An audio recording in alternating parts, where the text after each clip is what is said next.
Estratégias de dominação. Antigamente recorria-se à força militar para controlar o descontentamento popular. Hoje, como a sociedade se tornou mais livre e democrática, perdeu-se essa capacidade. É necessário, portanto, recorrer às técnicas de propaganda. A lógica é evidente. A propaganda está para uma democracia como o cacetete está para um Estado totalitário. As grandes lideranças acreditam que é necessário que exista um mecanismo de manipulação das massas para que o sistema democrático capitalista permaneça. Entre os pensadores que influenciaram mais sensivelmente as técnicas de manipulação das massas citamos Chomsky, Edvard Bernays, Harold Laswell e Carl Jung. 1. A estratégia da diversão. Elemento primordial do controle social. A estratégia da diversão consiste em desviar a atenção do público dos problemas importantes e das mutações decididas pelas elites políticas e econômicas, graças a um dilúvio contínuo de distrações e informações insignificantes. A estratégia da diversão é igualmente indispensável para impedir o público de se interessar pelos conhecimentos essenciais, nos domínios da ciência, da economia, da psicologia, da neurobiologia e da cibernética. Manter a atenção do público distraída, longe dos verdadeiros problemas sociais, cativada por assuntos sem importância real. Manter o público ocupado, sem nenhum tempo para pensar, voltado para a manjedoura com os outros animais, extraído de armas silenciosas para guerras tranquilas. 2. Criar problemas, depois oferecer soluções. Este método também é denominado problema-relação-solução. Primeiro cria-se um problema, uma situação destinada a suscitar uma certa relação do público, a fim de que seja ele próprio a exigir as medidas que se deseja fazê-lo aceitar. Exemplo: deixar desenvolver-se a violência urbana, ou organizar atentados sangrentos, a fim de que o público passe a reivindicar leis securitárias em detrimento da liberdade. Ou ainda, criar uma crise econômica para fazer como um mal necessário o recuo dos direitos sociais e desmantelamento dos serviços públicos.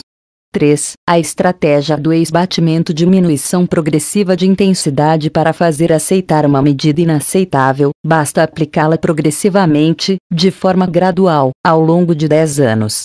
Foi deste modo que condições socioeconômicas radicalmente novas foram impostas durante os anos 1980 e 1990.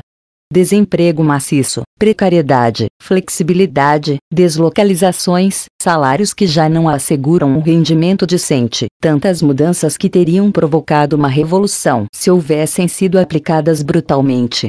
4. A estratégia do diferimento. Outro modo de fazer aceitar uma decisão impopular é apresentá-la como dolorosa mas necessária, obtendo o acordo do público no presente para uma aplicação no futuro. É sempre mais fácil aceitar um sacrifício futuro do que um sacrifício imediato. Primeiro, porque a dor não será sofrida de repente.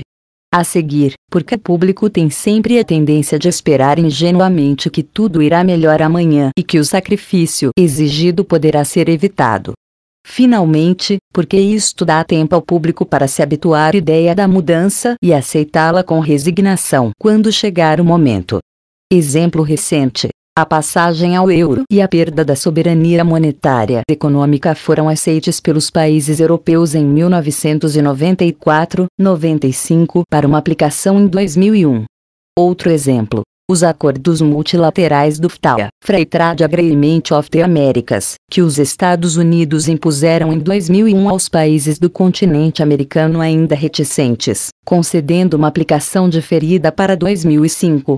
5. Dirigir-se ao público como se fossem crianças pequenas. A maior parte das publicidades destinadas ao grande público utilizam um discurso, argumentos, personagens e um tom particularmente infantilizadores, muitas vezes próximos do debilitante, como se o espectador fosse uma criança pequena ou um débil mental.